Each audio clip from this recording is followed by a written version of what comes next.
que escutam o nosso canal. Nós estamos aqui mais uma vez para trazer uma bela reflexão poderosa da palavra de Deus. E aí eu queria convidar você para nos ouvir nesse momento essa mensagem do coração de Deus para a sua vida. Hoje nós queremos falar sobre a história de Mefibosete. A Bíblia diz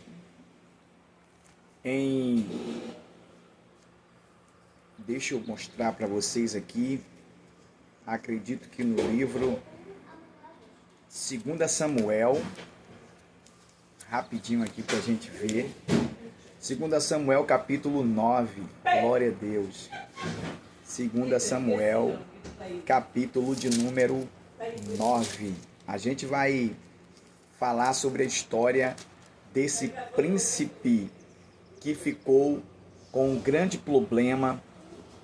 Ele era filho do Jonatas, ele era neto do rei Saul, e ele se tornou, depois da morte do Jonatas, um grande amigo e admirador também do rei Davi. Por que não dizer assim? A história diz assim: e disse Davi: há ainda alguém que ficasse da casa de Saul, para que ele faça bem por amor de Jonatas? Olha a pergunta. E havia um servo na casa de Saul, cujo nome era Ziba, e chamaram que viesse a Davi. E disse o rei: és tu Ziba? E ele disse: servo teu. E disse o rei: não há ainda algum da casa de Saul, para que eu use com ele de beneficência de Deus? Então disse Ziba ao rei: há ainda um filho de Jonatas, aleijado de ambos os pés. E disse-lhe o rei: onde está? E disse Ziba ao rei: eis que está em casa de Maqui, filho de Amiel, em Lodebar. Então mandou o rei Davi e o tomou da casa de Maqui, filho de Amiel, de Lodebar. E vindo Mefibosete, filho de Jonatas, filho de Saul, a Davi, se prostrou com o rosto em terra e se inclinou e disse Davi: Mefibosete? E ele disse: eis aqui teu servo. Glória a Deus. Apenas até o versículo de número 6 para nossa meditação nessa reflexão. Bem, nós entendemos através daquilo que a palavra de Deus, a Bíblia Sagrada nos revela, que o Mefibosete, ele é neto do rei Saul, como havia falado anteriormente. E ele é filho sanguíneo do Jonatã, um grande amigo de Davi, por que não dizer o melhor amigo do rei Davi. A história vai dizer que, com a sequência da guerra e com a luta de seu pai no campo de batalha junto com seu avô, depois da derrota para os inimigos, que eles tinham perdido a guerra, e a história vai dizer que Jonatas foi assassinado e Saul também foi morto em campo de batalha, a gente vai entender que depois os inimigos vieram até onde estava o povo de Israel, ou o acampamento israelita, vamos dizer assim.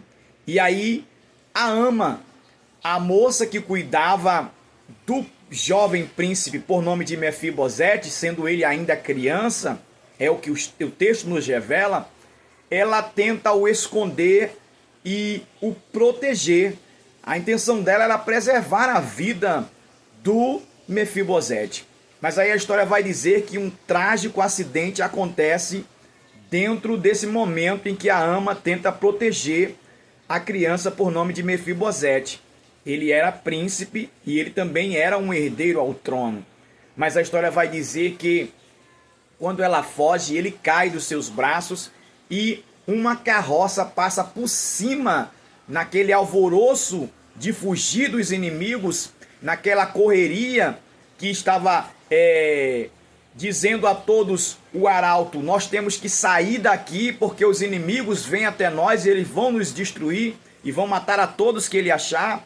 A ama tentando salvar Mefibosete, e aquele trágico acidente inesperado acontece como eu falei para você, e aí uma carroça passa por cima das pernas da criança, do jovem príncipe, e o torna uma criança com problemas em suas pernas. Aí ficou Mefibosete aleijado devido ao acidente causado no período da Batalha da Guerra, quando seu avô e seu pai perderam a guerra por Israel. Mas a Bíblia vai dizer que anos haviam se passado e agora um novo rei estava no trono, seu nome era Davi. Deus havia cumprido as promessas a Davi que falara anteriormente. Foi o Senhor, através de Samuel, que ungiu o garoto Davi anos lá atrás, e ele passou por maus bocados para chegar até o trono. Mas a Bíblia vai dizer que Davi ele conseguiu vencer tudo. E é ele que no Salmo 40 está dizendo assim: esperei com paciência no Senhor, e ele se inclinou para mim e ouviu o meu clamor. Então observamos o quanto Davi ele sofre. A história vai dizer o quanto ele é perseguido pelo próprio rei Saul e quantas vezes ele mandou ele em missão suicida e queria que Davi fosse morto em determinadas situações que ele causou, que ele arquitetou, porém todos os projetos foram falhos, todos os projetos vieram a ser frustrados, porque Deus era com Davi e estava mantendo ele vivo e protegendo a sua própria vida para que ele um dia fosse o rei de Israel, conforme a profecia bíblica. Aí então a gente vai ver que a história continua e aquele menino, provavelmente sim, pela sua ama, ele é levado a uma terra distante para ser protegido, conforme costumes que haviam na época.